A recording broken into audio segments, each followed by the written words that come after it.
Hi, everyone. Welcome back into Primetime TV. I'm one of your hosts, Barbara Marville-Kelly. With me is my handsome husband, Dennis Kelly. How'd you like that one? That was pretty good. You're right on the ball, aren't you? I'm surprised you didn't fire me by now. No. We're going to keep you around for a little bit. Keep me around. Good. Yeah, I need the information. Need to sweep the floors and wash the dishes. No, well, you can do that too. Not sweep the floors, but the dishes. You believe in that? And he does, too. And he does a great job. How is everybody today? Oh, my goodness. It's, what, a week from this Thursday, Turkey Day. I still got some in the fridge. Not from last year, though. Oh, okay.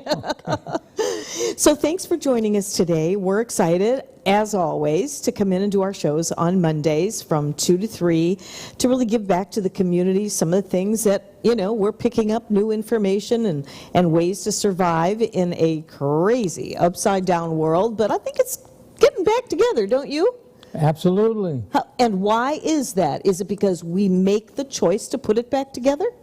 Right. Everything's a choice. I agree. And it's the consequences of the choice. Like if you're wanting to go rollerblading, certainly you would normally pick somebody younger. The choice is picking things that get you to your limit. Because we don't never know how much we can really do if we set our heart to it and get passionate. And our job is to build up the passion so that you can get the results. We were talking about that on the way over here, and how do we know what our limits are until we're pushed to that end? I know this last year, I've been really pushed to my limit, but we survived it. Right. It's how we get over the hump, and keep on grooving, right? Right. Yeah. So what are we going to talk about today? What are we going to talk about What do today? we always talk about? Mastering your life? Mastering your life. And we are going to be launching our Life to Mastery series. And we are going to also have a coaching program. If you would like to be part of it, if you would like to test this program out, as we have literally tested this out ever since we have known one another. And that's what? 21 marriage years and 26 years as best friends. How about it? The same woman. Do you believe in that? How about that? Now at this age, it's a rarity. Yeah, it is kind of a rarity, right? Right. Well, 50% of the people get a divorce, and the other 50% also. Yeah, you're right. You're right about that, too. Yeah, well, the man gets 50%, the woman gets 50%, as far as the figures go. So why are we doing this is really our passion. You said develop a passion. That's the key. Yes. Nothing moves forward unless there's passion. And if it does, there's nothing to it. It'd be very shallow. So when you get into passion, you get a whole system of special cells in the brain that go to work at getting you that results of whatever you're passionate for. So be careful what you get passionate for. You could be passionate for cocaine, but look at the end results. That's right. Don't even want to mention it because it's so bad. Well, I think over the years we've tested, tried and true, different ways to really live our lives and be happy and healthy. And all these years, we have learned that it's not just learning how to do it, it's a mastery. It's learning how to do the same thing in the right way by living a heart-centered life. If you've ever tuned into our shows before, you've heard us talk about Heart Math Institute and our skill sets, and that is really the long and the short of it, and we want to teach you because we've been asked to do that. And I think we do pretty good. Do we have our moments? Of course. We're no different than plumbers that has leaking pipes, if you know what I'm talking about. Life is not perfect, and perfection is only a direction. Somebody told me a long time ago that perfection was only a direction. I wonder who told you that. And I bought into that. It makes sense. It really makes sense, because if you're trying for perfection and it doesn't come, then I'm guessing we would feel rejection. Well, most people want to know, how do I get there? How do you get there is not as important as looking that you're already there. Yes. And then seeing what you feel and feel what you see. That's right. And, everything is a choice, like I started to say. You could go out rollerblading if you wanted to. Doesn't matter the age. I know when my mother, when I was a little bit younger and went rollerblading, she didn't want me to do it. And so there's choices. Or you could choose to go out for a night of ballroom dancing. You could choose to take a nice cruise. So it's just, like I say, a matter of choice. And we have to live with those choices. There's consequences. Mm-hmm. If you make good choices, you get good consequences. Mm-hmm. And you have to have enough to choose from. So getting involved and finding out more about something that you're passionate about always pays off in rich dividends most of the time. And so let me ask you this, and we've discussed this many times, and we've discussed this on our Women in Scripted show. There are some people that don't know what their passion is. What would you recommend to our viewers that are just kind of floating through life? They're glad to have made it through this last 2 years, through the pandemic, the lockdowns, the emotional prison, and all the stuff that we've all gone through. All of us have gone through that. And so now we're saying find your passion. We're just barely bloody well surviving after all of this. How do we tap into our passion today? Today we'll see tomorrow as a very wonderful thing to look forward to. Find something in the next day or two that gets your interest, that gets you to a degree feeling some passion. And if everybody would sit and relax and just let life take its course, meditation is very, very good. And Qigong, which is meditation in motion, is excellent. So there are ways to get the relaxed brain, which is in our heart, not the head. In other words, you have two choices. You have power and you have force. What is the most powerful? Well, there's no contest, really. Power is something that you can divide amongst friends. It's making decisions based on the quality of the life and so on. And as far as force goes, that's from a head. It's a head thing. You think, you react rather than respond. In the going to the heart, you respond rather than react. And there's a big difference there. There is. You have more power with power than you do with force. Force is over and done with, and it's usually, like I say, involving the left brain. Where with power, that gets you into the internal strength, which overcomes external strength considerably. In the martial arts, we learn that in the Dantian area, the pelvic region of the body, that is the most powerful part. And when you learn to set your mind there, and you set your mind free from your choices, and you don't let your choices overrule you, you enroll your choices, overrule your choices, I should say. So living a heart-centered life is really, it's our mantra. And you hear us say that almost to ad nauseum, but it's true. And when you do that, like what my husband is referring to is getting out of your head and getting into your heart. And once you practice that, it's so easy, isn't it? You can eventually do it subconsciously. Mm-hmm. You can play the role long enough to get it to sink in. It takes 21 days to form a habit. Research has proven that. There's no question about it. So all you do is say, well, I don't have to do this forever. Then it takes what if I don't like it? Well, then go find something else. I always tell everybody, you need to get off your butts. No buts. No butts. No butts. Well, you know, following a passion is one thing. Finding it is really the key. I don't feel like I've ever had any of the challenges with finding my passion. Let's talk about examples okay? Let's Sure. talk. Is that okay? Let's talk examples. So, if you were a coaching client of ours, probably you would fill out our assessment and gauge and assess yourself. And that's where we start.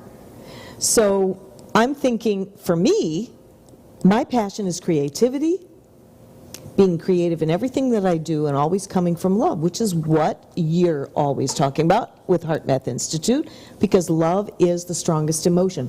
What do you love to do? Think about it. Is it a hobby? Right? Right. My son loves collecting collectibles. If you came to the studio, you would see the collectibles here that our crew collects. I mean, you name it, it's here.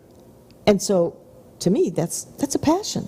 Right, and it pays off with good dividends mostly. It sure does. But what you get passionate for, that's the key. You know, a lot of people are passionate for drugs. They will do anything to get a drug. However, the problem is the end result, it doesn't end up very pretty, very nice. You end up, and sometimes, not existing anymore. You know what I mean? So let's talk about that. Sure. Let's really cut to That's the good thing chase. to talk about, life and death. We all know we're going to die sometime. How do we live? Yeah, well, I sure don't want to do that from a drug overdose. And you know, if you look into the statistics on what's happened out there in the real world as a result of what's gone on, it's been pretty negative. So how do we turn that around and find the positive? There's always hope, right? Absolutely. Always hope. It's a proven fact, not coming from me, but I agree with it, that when you take drugs, you get excited, you get passionate, but the results are devastating in most cases. There's no research that says it isn't. And now I lost my train of thought. It's okay, because Oh yeah, thank you for coming and helping me. I understand what you're talking about. I don't know if it's passion because I don't do drugs. You don't do drugs. I can't answer that question on why people do that. Is it to escape their emotional prison? I'm thinking it possibly does, because it takes you away for however long you choose, away from whatever's happening, and then eventually it becomes addicting.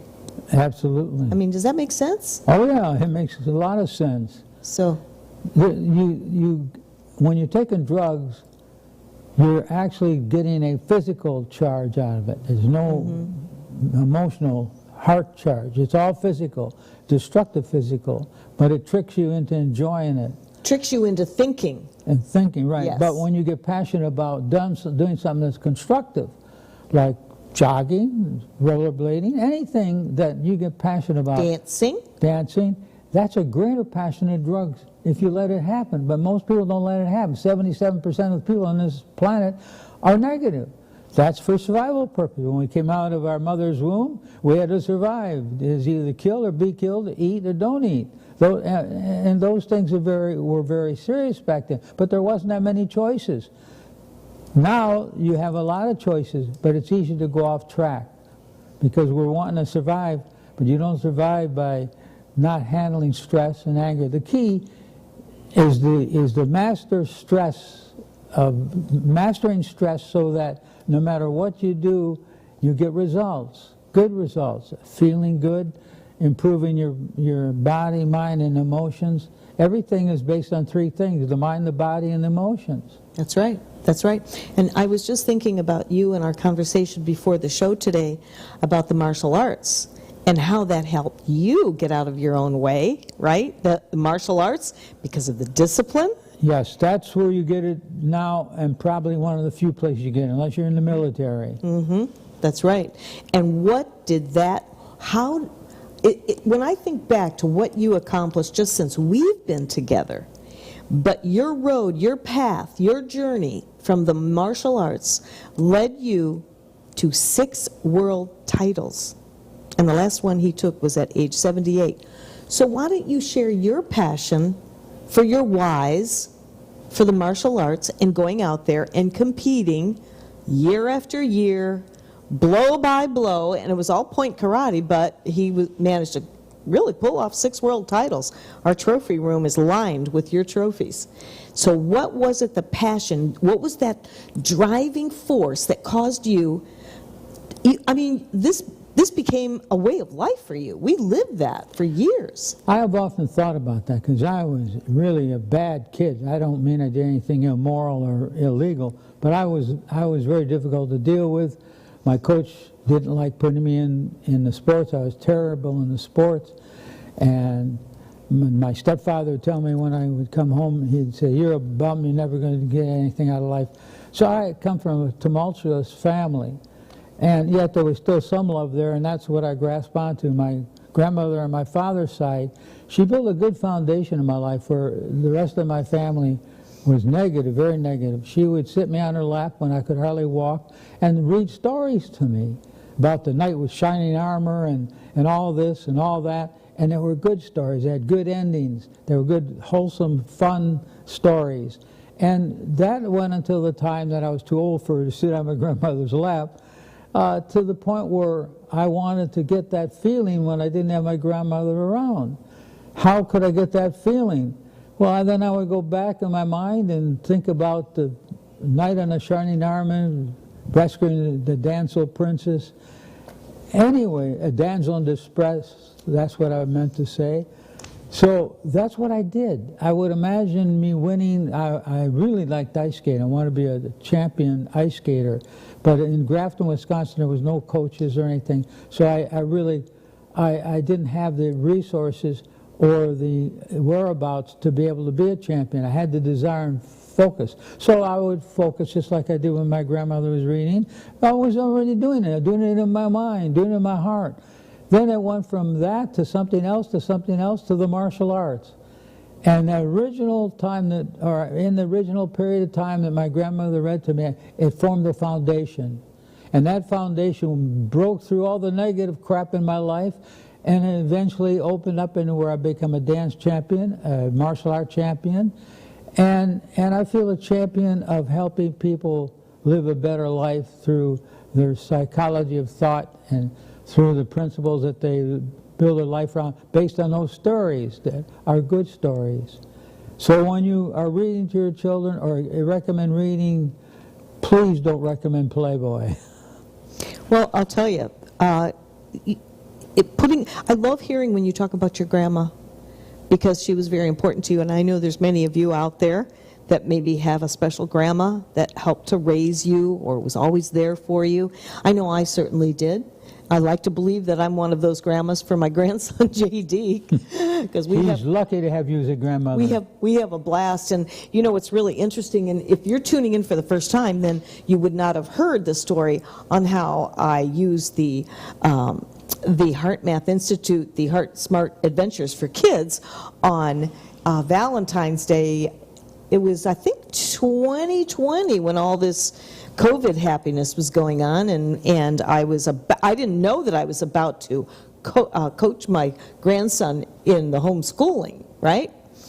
So we did this little study, and it was amazing because, you know, at 6 years old, he was 6, and I mean, most 6-year-olds, they have the attention span of a gnat, right? They're going here, they're going there, they want this, they want that. But my grandson gave me 5 minutes, and you were there, 5 minutes, and I thought, if he gives me 5 minutes, I'll be a happy camper. He went 35 minutes on this program. That blew my mind. That's the first time I saw the kid relax. I know. He sat there with us, and he looked up at me, and he went back to it, and looked up at me, and it was such a self-discovery for him. But let me tell you, the best part of it is he gave it back to me later on when I started doing the homeschooling, right? And he could clearly see when the system crashed, his Mimi was not a real happy camper. I managed my emotions to some degree, but I got all of it back to me from him. He says, "Mimi, you need to manage your emotions. because it'll be okay, it'll be okay. He could clearly see we didn't have anything on his iPad so that he could do his schoolwork. And I'm like frantically trying to figure out, what do I need to do? You know, I've never done this before, but we managed. And we learned from each other by managing our emotions together. And then a couple months back into the school year, he'd be saying the same thing, because I always get frustrated in the digital age because it's just not one of my great skill sets. And he'd say, Mimi, why don't you go listen to some relaxation music? Because every time he comes over, we have the Spectrum soundscapes on that has affirmations. It's all very positive. It matches the music. And every now and again, my husband and I will get out in the family room, do a little bit of Tai Chi, a little bit of Qigong to it, and it feels so good. And that's what we do have passion for, because it makes a difference in our bodies. You get a chance to really center, you breathe deep, you get more oxygen to the cells, which is more healing. And we need to be doing that even more because of what happened. I mean, you lost all your classes with all that, but we are getting back into teaching maybe a couple local classes. So I'm excited about that. But there's always answers, and everyone has a story. I don't care who you talk to today. Everyone has a story. Some not so good, some really good, some, you know. I mean, we've had our story. Yeah, and if you really build a good set of principles, if you build your ability to be empathetic, or your ability to help other people and begin to enjoy doing things like that. If you want to help yourself, help somebody else needs help, a lot of times stimulates you into helping yourself finally. You know, there's so much truth to that, and that's something that we are very passionate about, is giving back to each and every one of you. That's why you tune into the show, and maybe if you just pick up one little tidbit, because we're always doing the research. We research researchers, and we try things on ourselves, different little tidbits. And when we came up with the 1 through 10 gauge on how your day is going and things like that, it kind of reminds me of the movie with Bo Derek, The Perfect 10. So 10, right. So 10 is, that's the perfection is direction, right? It's only direction. Yeah. But if you get that 10, or you feel that you're in a 10, I can promise you I am in a 10 all day long when I'm with my family. And we don't have to be doing anything but sitting watching a football game. Like last night we watched the Packers. Yay, and Packers. They won at the, I mean, they just took one right after another towards the end there. Left us breathless. I know. Because we are really diehard Packer fans. I'm from Milwaukee. So. And I never used to be, but I still can't believe I'm watching football, cheering them on, up on my feet, you know. For the first time this year, of all these years, she's got interested in football. Yeah. So that's because when you work together, you learn to adjust. Adjustment is important. And you need to focus on things of construction, not destruction. Mm-hmm. And in others, build a good code of ethics, where you feel good about yourself. There's a thing called a tipping point. I want you to just go with me as we go through this. It's just a short little excerpt on how to form a future that's very productive. So you're a 10-year-old kid, say between 10 and 12 years old, all right, and you're walking down the street, and there's this man in front of you walking the same direction forward, and something falls out of his pocket. The man keeps walking. He didn't hear it. But the 12-year-old or 10-year-old child saw the wallet hit the ground, and he walked over there and picked it up. And the man is about say, a half a block ahead. So the kid looks in the wallet, and there's $100 in the wallet. Now you have 3 choices. Choice number 1, you can run with it and keep it. Doesn't have very good choices. Choice number 2, you can pick it up and run and catch the man, but that choice should be done not with the fear of being caught, but with the thrill of helping somebody retrieve something that they may need. So the kid then goes and taps the man on the shoulder, "Sir, you dropped your wallet." The man was so surprised he gave the kid a nice little bonus, and then this tipping point could have set the stage for that young man. If he picked up the wallet and kept it, that would start a habit. He probably would be a bank robber when he gets old enough.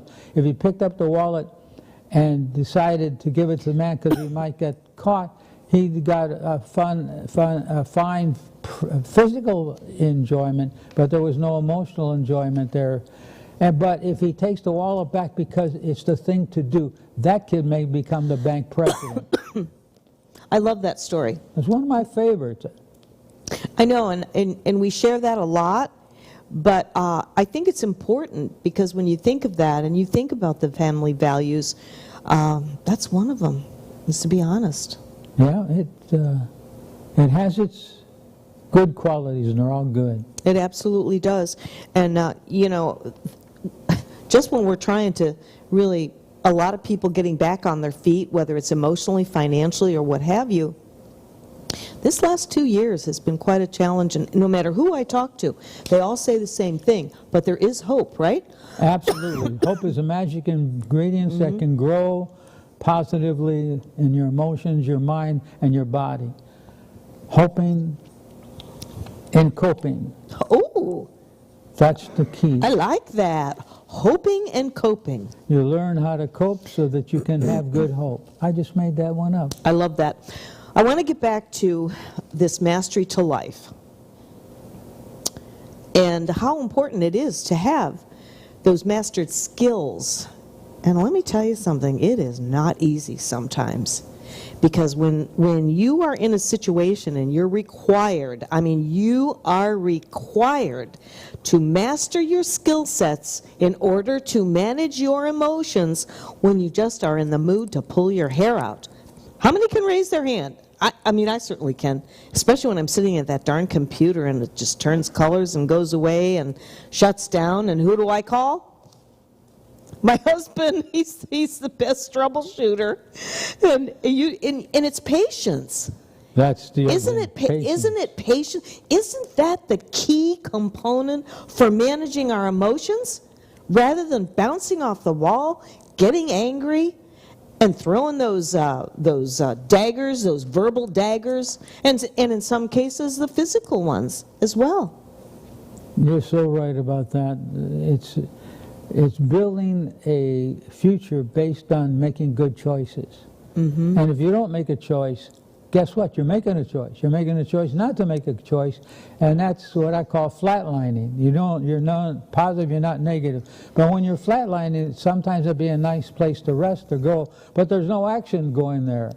And also, you'll fall for anything if you don't have a principle. So the key is to have good principles. Like, what's the one I want to... empathy, balance, and remember the other one? There was Oh gosh, yes, I know. Ego drive and empathy balance. And empathy balance, That's the key. having that balance, yes. Working on empathy, balance, and ego drive. Ego drive is insatiable desire to win, but not at a price that's not conductive or productive. And then your ego force is a force that drives you to get what you want, and sometimes that gets out of control and you damage the results rather than getting good results. And then when you're thinking of empathy, you're thinking of not sympathy when you want to help somebody. You're thinking about what they feel, and you are going to give good advice. In other words, if you're sympathetic about somebody, say, sick or has some bad problems or anything like that, you don't want to get sympathetic. That only mirrors the problems. What you want to do is get empathetic, where you understand how they feel, but don't get wrapped up in the negative part of it, the pain and that. Just say a prayer for that person or do whatever you need to do to help that. But don't go into what we call overdrive, overcare. And that is a big thing that's listed in your book about That's overcare. more so with women than men. Right, because we're nurturers and we're very maternal with our children, and we want them to. And, you know, a lot of times the dads aren't there, and, you know, moms are raising the kids, and you even said it yourself. So it's just one of those things that it is what it is, but you can work around that. But getting back to that patience, that is going to require mastery, and you have mastered that. I want to go back to the martial arts once again. I'm glad you did. Yeah, because I'd like you to use the martial arts. I don't know if you'd call it a metaphor or not. Yeah, oh yeah, absolutely. But you had to master, let me guess, because I was there, watching all the grueling training that you had to do. The mastery of the training. was so consistent. I mean, you never skipped a beat. You knew exactly what drills you had to do. You have this Joe Louis routine, and I've posted on Facebook every now and again, where you listen to this music and you do the same routine over and over. What was the most important thing that you had to master when you decided to become a world champion? I had to control my anger. Ah, ha, ha. That was my nemesis. Really? I was a young person that hated everybody and everything because of the disruptive family I was brought up under. Of course, I never used that as an excuse, but that was the truth. And so I knew that if I wanted to get somewhere in life, I'd have to give up my anger. And now, nothing can make me angry. And I've never seen you angry. no, Ever. Not once. When I say nothing can make me angry, only if I let it. Sometimes it is good to get a little bit angry. Gets you motivated. Yeah, sometimes you get angry at yourself, you get off your butts, and that's a good anger. Has that ever happened to you? That's a goodie. Yeah, exactly. That's happened to us, where we'll get a little annoyed or downright angry that something happened, and that it just motivates us to go even further with what our passion is, to overcome what it was that made us ticked off. That's right. Yeah, that's good putting it that way. Mm-hmm. Now, the other things that it did, for example, well, I got into martial arts not so much to control my anger, but I was way overweight. Oh, that's right. And I was in my mid-30s. I was well overweight, and the doctor said, if you don't do something, you're going to end up like your father that died of a massive coronary at 53. So I got involved mainly just for myself. It was for me, which is all right because I needed the help. Mm-hmm. And then I decided, what am I going to do? What can I do to promote this or promote not having an anger problem? And I decided I want to lose the weight. So I joined a martial arts school, taekwondo school in Norfolk, Virginia, and proceeded to continue to train. I loved it. I lost weight down to 163 pounds within 3 months. And then I started not feeling angry because my master instructor, who was a great Korean national champion, said if you ever want to get anywhere, don't think so much about improving your physical body, improve your mental, spiritual body. That's the key. Then the physical will be much more desirable. So he said you need to set goals. See yourself already achieving that goal. So he suggested I eventually get into fighting in the tournaments because there you would learn to really develop a passion if you wanted to be a champion. But the key thing is you have to learn to see yourself being a champion, standing in the ring at Madison Square Garden, holding the trophy, imagining that we did that. And guess what? When I did that technique, I ended up 3 years at Madison Square Garden, winning 3 world titles, starting with a little simple, want to get rid of some weight. That's the power of the mind. And that was your passion, right? Oh, I was so excited because everybody called me a bum when I was in my teenage years, and I treated this way and treated that way. But I don't feel sorry for myself. Eventually, I knew if I want to get out of that rut, I had to get something I loved to do. Because my dance teacher that was teaching me to do ballroom dancing said that I could make you a world champion if you just let me. So I had this world champion martial artist and this world champion female dancer, all giving me the mentoring that I needed. And that was what I suggest that you do. If you need help, get help. Don't try to do it all year long. And the one form of, for those of you that like spiritual help, God will give us help if we just ask Him for it. That's true. That's very true. You know, we keep talking about mastering these things, and there's a lot to it. And on July 10th, 2012, this was divinely guided to me. I didn't make this up. It just came to me for our mission statement on what we're doing. And whenever I look at this, it just reminds me of our passion to give back and help you learn how to master your skill sets that will work for you. We teach and coach you how to do that just by using what we've learned and you setting your own goals. But I just want to read this mission statement. I haven't read this in a while to you. Maybe I needed it. Unlock the master key codes to life's mysteries and turn them into life's masteries. We are born with the mastery of greatness. Every single one of us were. The mystery comes when we get in the Master's way. The Master's way. When we get in God's way, we want to try to do it ourselves. It just doesn't work. I'm laughing at myself because I've finally learned, right? We have too. It's just turn it over. Pass the buck. And you've been hearing us talk more and more about that.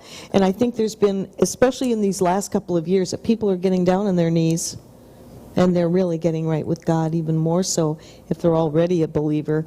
And we know for sure that our platform here with We Beam TV is our platform to really give back to each and every one of you without traveling the circuit, going from town to town. The video streaming, and we're so grateful that we're able to do this here. So you're going to be seeing a lot coming up for 2022. What episode is this, Rob? Are we at 204? I remembered. That's hard to believe. 204 episodes. I know. Who would have ever thought? In and out of health crisis with you, in and out of lockdowns and all this crazy stuff. And who knew?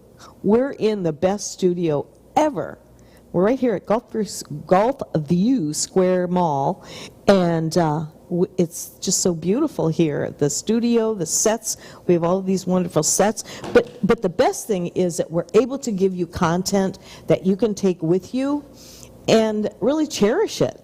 And we're happy to be able to do that. And if there's anything that you want to see or hear, oh my goodness, if you came to our villa and saw all the research, all the different ideas that we've come up with and scratched through some of them off to the side that maybe someone has given us, and we just follow our heart and what has worked for us, and this, our favorite four-letter word. I know we only have about 20 minutes and a few seconds, so I also want to talk about how to master love. How do we master love? Oh, that's a good and believe it question.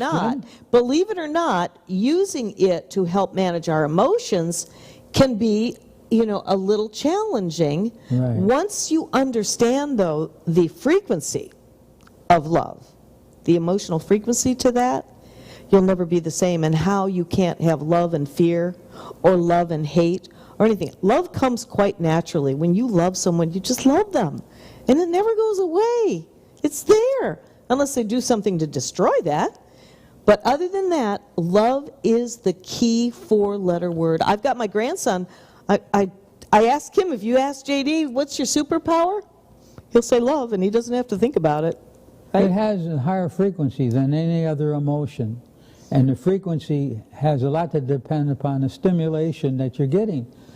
Everything is a frequency. Every thought is a frequency. This is go way beyond my pay scale, but I have plagiarized the minds of great people that I worked with and got the information through people that really did it, not just write books about it. And the important factor is to have a plan. And look at your plan has already been accomplished. And get passionate about seeing yourself driving that Corvette if you want a new Corvette. I saw one, boy. Your son, our son, he's my stepson, but you'd think he was my real son, the way we feel about each other. But I saw that Corvette, brand new Corvette, and that's passion for somebody like myself that loves racing.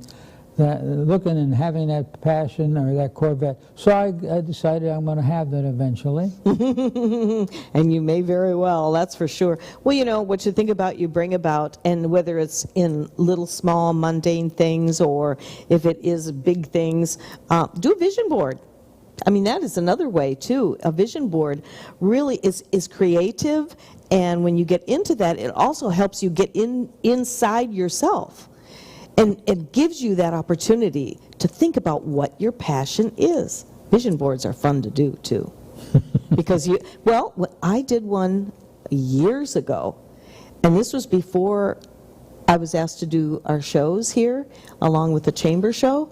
You remember the vision Yeah, board I did that I one did? too. Yeah. Yeah, we Well, both did one. He did one separately, I did one separately, and on mine in the center, there was a picture of a TV that I actually sketched out on a poster board, and I put my headshot right in the center. I want us to have our own TV show. And I get a call from John Gaston with Tampa Bay Multimedia. This is what I got for you. It's perfect for you. So here we are, almost 8 years later, just by doing that vision board. And a few other things came on that vision board was Argentine tango dancing. I ended up doing the Dancing with the Local You got Stars. everything you and imagined. I saw myself doing that too, and seeing the 10, and got it. Well, I can help you with where to look for the passion when it's needed. About 10 years ago, I was diagnosed with Parkinson's disease. And I had it longer than that because there were symptoms that go way back when I was 14. When I was in my 40s, there were little things that I noticed. However, when the doctor said that, I said, oh my God, why me, Lord? I exercise, I'm winning these world titles and things like that. How can I possibly survive that? And he said, well, there's no, I asked him what the cure was. And he said, none. I said, well, how long will I be able to go without, visiting the Grim Reaper? He said, about 5 years, and you probably then will find some changes that will make you have to change your profession or something. It's 5 years I got to feel before it gets to be too serious. He says, that's about right with some. Everybody's a little bit different. But I decided to say to myself, well, what can I do? Well, what I can do is we can become a good testimonial. We can show you, it gives me a good platform, because if I can survive this, then anybody can. And what I did was I focused on all those things that I could do that Parkinson's disease wouldn't allow me probably to do it. And I saw myself doing it. Then I got into my supplements. I followed a really strict regimentation of that, and I've reversed it. You can never cure it, but I reversed it, and now 10 years later, I'm doing things that I couldn't even do then without the Parkinson. So it's not a death sentence. And I just want to take a little bit of time for all those out there with Parkinson. I'm not saying there's a cure, but I can tell you if you follow your heart, the heart will tell you what to do. And don't look at the Grim Reaper side.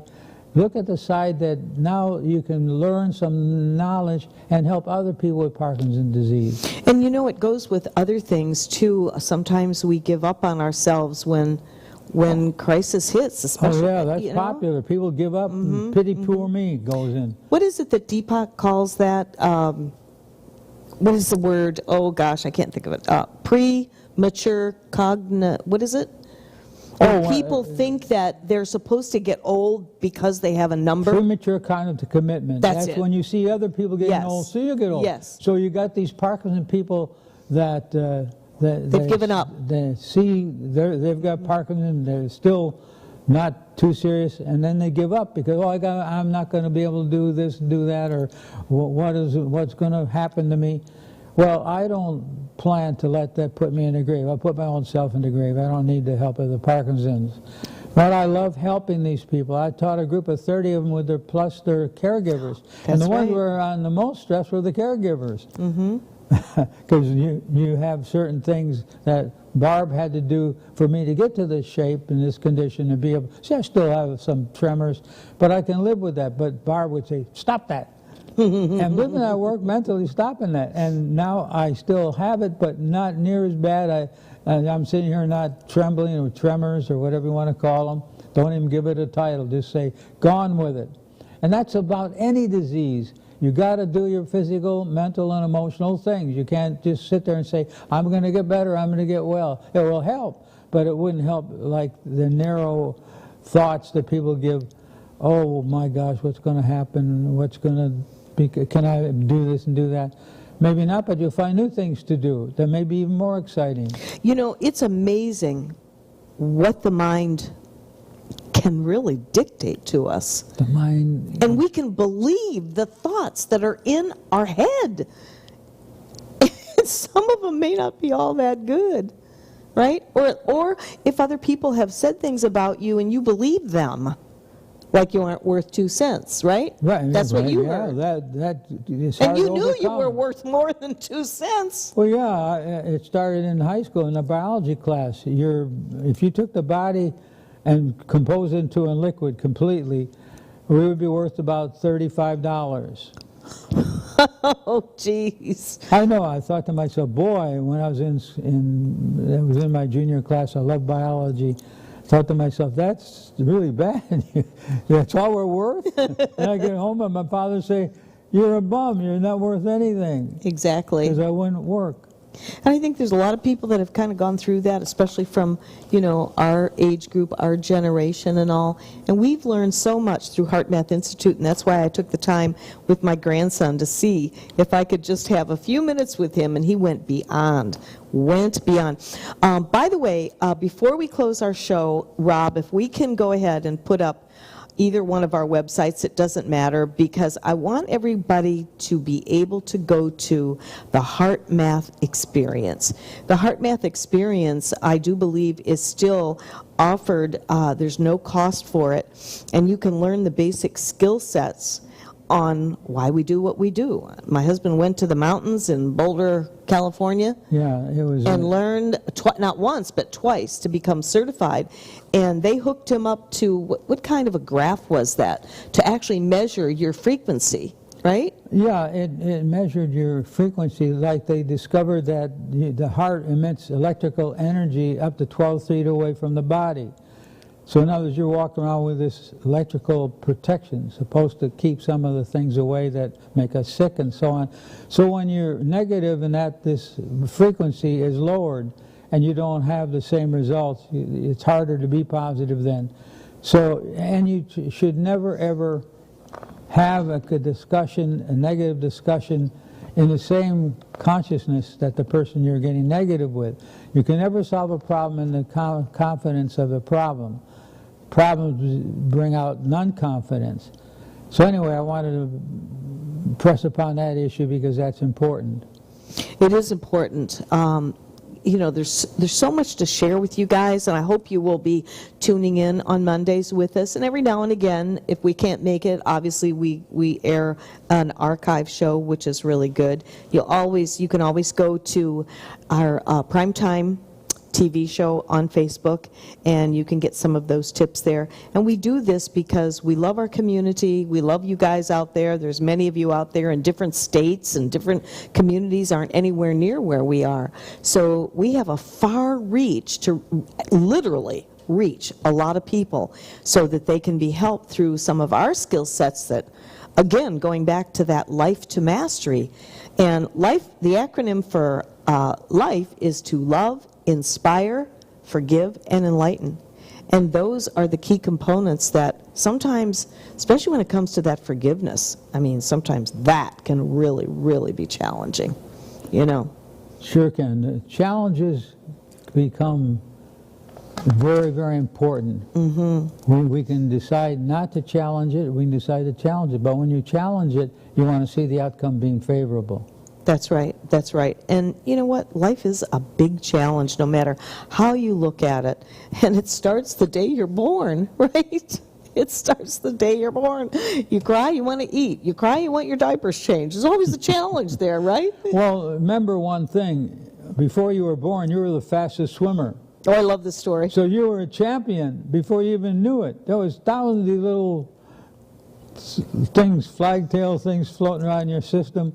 And you were one of the first, and then ended up being the first, and chosen by the egg, which is the female. And don't ever forget that you were born a champion. So just let that champion come out. It's inside of all of us. You don't lose that championship, but you sometimes put it on a shelf. You can do anything you want to do. Look at Roger Bannister. Broke the 4-minute mile. Before he broke the 4-minute mile, the doctor says heart would explode. There's no way he'll ever be able to do that. As soon as he broke the 4-minute mile, 8 or 9 other runners did the same thing. So it has a lot to do with what's in the mind and in the heart. You need to connect it. In other words, in the mind is get all the logical things in order when you're setting a goal, and then the emotional part is feeling what you got out of the little things that you found when you were trying to achieve that goal. Each little thing adds to a big thing. It does, and that's what you did when you wanted to lose weight. Oh yeah, And she you had set me those look at goals. myself with a body that wouldn't quit for that age, and I said, "Is that possible?" She says, "I'd make you a world champion dancer. Just stick with it." And you know what? She was right. And you have all those years of experience that you can share with people. I mean, you're going to be 84 next March. Yes. And this man walks his talk every single day. Every single day.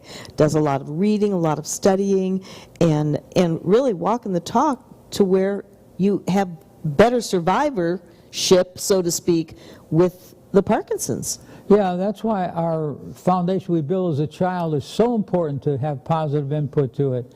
And in most cases, people don't look at it that way. But when you change what you're doing and what you're thinking, if what you're thinking is not working, then you need to change what you're thinking so that it will work. That's right. And it will. The mind is a powerful ally. And it has allegiance with the heart, and the heart is a powerful ally. And then we have the gut area, the dantian area that the Chinese call it. That is our seat of our power. And when you challenge, not challenge, but when you have a challenge, then you can go to that area, go to your heart, and think of ways to overcome it. And in most cases, by practicing this on little mundane things, then when the big things come, you can master that. Master your stress, you'll be the most valuable human being on the planet. We're looking for people to master stress in Congress and the Senate. These people know how to master stress. Oh, dear They Lord. just go out and make a big mess and then master the mess, which they don't even get done at all to any degree. You know, and that's another thing that we just try to shy away from is politics and all of that. You never hear us talking about it because there's not much to talk about. I don't. I just at one time, that's all you'll know about what I think about. But the thing is that if you wonder all the stressors, if you sit and make a list of the stressors that are out there, oh, you'll find them. There's plenty there. But we do not have to accept them as stress. And we find a different way to perceive, right? Perception is everything. And we don't have all the answers to everything, but we do have a lot of answers that has worked for us. And what my husband is telling you, what I'm telling you, everything we learn and research is based on the researching the researchers and based on science. We're eclectics of the eclectics. I like when you say that. I feel good when I say it. I know, because it's really true. I was with him, gosh, we were just starting to date while you were writing your first book, The 6 Steps to the Fountain of Youth, and that's when I jumped on board and decided I'm going to try this program called Try Neurogenics, the mind, the body, and the spirit, using the mind as the map, the body as the spirit, or the body as the vehicle, and the spirit as a fuel. It works. It really does work. Controlling our thoughts. You always say thoughts are things. The three most important words in English language, thoughts are things. Because without that thought, that thought factor, you would still be sitting on the ground chasing tigers. Or the tiger's chasing you, you wouldn't be sitting on the ground then, would you? I don't know, it made me say sitting on the ground. Maybe because right now I'm not afraid of tigers because they got a cage. And I'm caged in their cage, so thank As far as you know of. Well, yeah. We're in Florida. You never know. Those tigers could be lurking. Well, that's true, and you know what? You could sit and go down the bunny hole worrying about a tiger chasing you. It makes no sense. It makes no sense. I agree with you. But the bottom line is, and I know we just have a few minutes remaining, and honestly, the bottom line, just to recap through this hour, is once we learn, and it is a learning process, learning how to master dealing with stress, learning how to master the control of our emotions. There are so many skill sets that are there, and it's not a long, drawn-out, 1,000-word list or anything like that. We try to keep things simple, honest, and sincere, and just live from the heart. When we live from the heart, you can make much better decisions and not make them from your head, because why is that, basically? Why is that? Is it because of the neural pathways and how they work? The electrical energy of the heart can feel the electrical energy of someone else. And if that electrical energy is negative, it will affect the energy in your heart if you don't have something to be able to just not flatline, or if you are a little bit negative, then it takes somebody with higher vibrations to help pull you out of the low vibrations. And you know what? Sometimes just talking to someone and pulling this out of them can help you. I talked to someone the other night at length and received the most beautiful message the next morning, text message, and thanking me. And I just did what we always do, and that's why we do this here, is if you can pull one simple thing from our show, like living from the heart, living from love, doing everything in love. When you think of love, when you consciously think of it, and you think of someone that you love, whether they've already gone to a better place or whether they're in your life right now. I know we have a lot of pet owners, and you talk about unconditional love, or the birth of a new baby or grandchild. I mean, that is just, it just happens. So when you can go back to that state before you make decisions, it changes. It changes everything in your whole system. I know we only have a minute remaining. This whole show went really fast, didn't it? Absolutely. So we want to thank everybody for joining us today, and honestly, just live a heart-centered life. Keep tuning in to us. You can go to any of our, whether it's our website, barbaramarville.com, dennis-kelly.com. You can also seek out livesrebuilt.com. That talks about our supplement program that we do share with everyone. And join us on Facebook. We have several Facebook pages, and you'll see a lot of postings there. And there's different little subliminal coaching and affirmations that we do there as well. So we have 29 seconds. How fast can you go with a comment? Next week we're going to talk about the amygdala. The amygdala has such a control over our stress. So if you want to come and find out the secrets of the amygdala, which helped me a lot in my decision making, so we're going to give it's only a short little essay on the amygdala. Next week we'll pick one and try to get one that will help you with your finances, because you'll be positive and so on. Perfect. The whole scope of life. Thanks for that. We'll see you next week.